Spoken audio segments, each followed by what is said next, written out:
Hello welcome back to my YouTube channel. ഇന്നത്തെ നമ്മുടെ ഒരു വീഡിയോയിലേക്ക് എല്ലാവർക്കും സ്വാഗതം.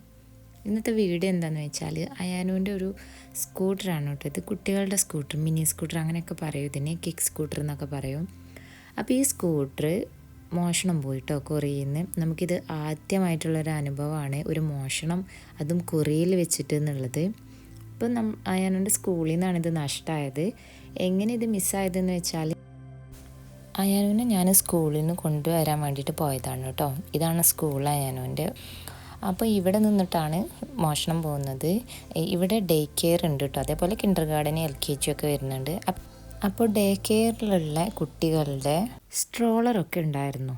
അപ്പോൾ ഇതിൻ്റെ കൂട്ടത്തിൽ ബാക്കിയുള്ള എല്ലാ കുട്ടികളും ഇതുപോലെ തന്നെ സൈക്കിള്, അതേപോലെ തന്നെ ഈ കിക്ക് സ്കൂട്ടറിലൊക്കെയാണ് കേട്ടോ വരിക, ഏകദേശം അതേപോലെ. അപ്പോൾ ഈ ഏറ്റവും ഇഷ്ടപ്പെട്ട ഒരു സാധനം പോയതിൻ്റെ വിഷമം അയാനുവിന് നല്ലോണം ഉണ്ടായിരുന്നു കേട്ടോ. അപ്പം അയാനുവിനെ കൂട്ടി കൊണ്ടുവരാൻ പോയപ്പോഴാണ് ഈ സാധനം മിസ്സാകുന്നത്. നമ്മൾ ഇതേപോലെ ഒരു സ്കൂട്ടിയും കൂടെ ഒരു കുട്ടിക്കും കൂടെ ഉണ്ടായിരുന്നു.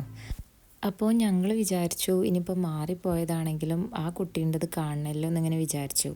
അപ്പോൾ ഞങ്ങൾ ആകെ കൺഫ്യൂസ്ഡായി. ടീച്ചർക്കൊരു മെസ്സേജ് അയച്ചു, ഇങ്ങനെ മിസ്സായിട്ടുണ്ടെന്ന് പറഞ്ഞിട്ട്. അപ്പോൾ ടീച്ചർ പറഞ്ഞു ഞങ്ങളിങ്ങനെ നോക്കട്ടെ, CC ക്യാമറയിൽ നോക്കട്ടെ, എന്നിട്ട് ഞങ്ങൾ പറയാമെന്ന് പറഞ്ഞു.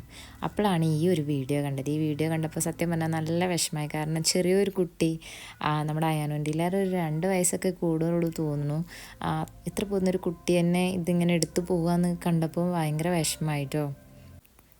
അപ്പോൾ ഈ ഒരു വീഡിയോ ഞാനിങ്ങനെ ഇടാൻ കാരണം തന്നെ കൊറിയനെ കുറിച്ചിട്ടുള്ള ഒരു ഭാഗം നമുക്കറിയാം, പക്ഷേ ഇങ്ങനെ ഒരു ചെറിയ ഭാഗം കൂടെ ഉണ്ട്.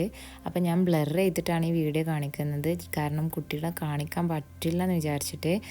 അത് അത്രയും സെൻസിറ്റീവ് ആയിട്ടുള്ള ഒരു കാര്യമായതുകൊണ്ടാണ് കേട്ടോ. പിന്നെ കുട്ടി മാസ്ക് ഒക്കെ വെച്ചിരുന്നു. ഈ മാസ്ക് ഒക്കെ വെച്ചിട്ടാണ് കുട്ടി അകത്ത് കയറിയിട്ടുള്ളത്. അപ്പോൾ പക്ഷേ മാസ്കൊക്കെ എന്താ പറയുക, മാസ്ക് ഒന്നും വേണ്ട എന്നുള്ള ഒരു റൂളൊക്കെ വന്നിരുന്നു കേട്ടോ കൊറിയയിൽ ഈ സമയത്ത്.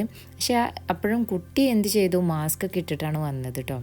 അപ്പം ടീച്ചർ ഞങ്ങളോട് പറഞ്ഞു ഇങ്ങനെ ആളെ കിട്ടിയിട്ടുണ്ട്, പക്ഷേങ്കിൽ നിങ്ങൾക്ക് വേണമെങ്കിൽ പോലീസിൽ കംപ്ലയിൻറ്റ് ചെയ്യാം, കുഴപ്പമില്ല എന്നൊക്കെ പറഞ്ഞിട്ട്.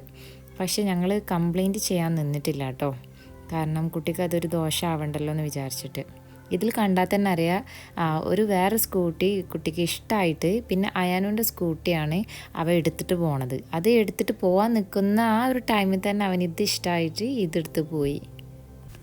പിന്നീട് അയാനും ഇത് തന്നെ ചോദിച്ചുകൊണ്ട് നിന്നപ്പോൾ ഞങ്ങൾ ഇതുപോലെ തന്നെ ഒരു സ്കൂട്ടർ മേടിക്കാട്ടോ ചെയ്തത്.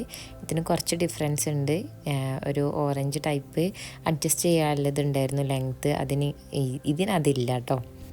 ഇതിങ്ങനെ ഒരു ഇൻസിഡൻറ്റ് സംഭവിച്ചെന്ന് വിചാരിച്ചിട്ട് കൊറിയയ്ക്ക് ഒരു പ്രശ്നമില്ല, നല്ല അടിപൊളി കൺട്രിയാണ്, നമുക്ക് സേഫാണ്, ഏത് രാത്രിയിൽ നമുക്ക് പുറത്തിറങ്ങാം, ഒരു വിഷയമില്ലാത്തൊരു നാടാണ് കേട്ടോ ഇത്.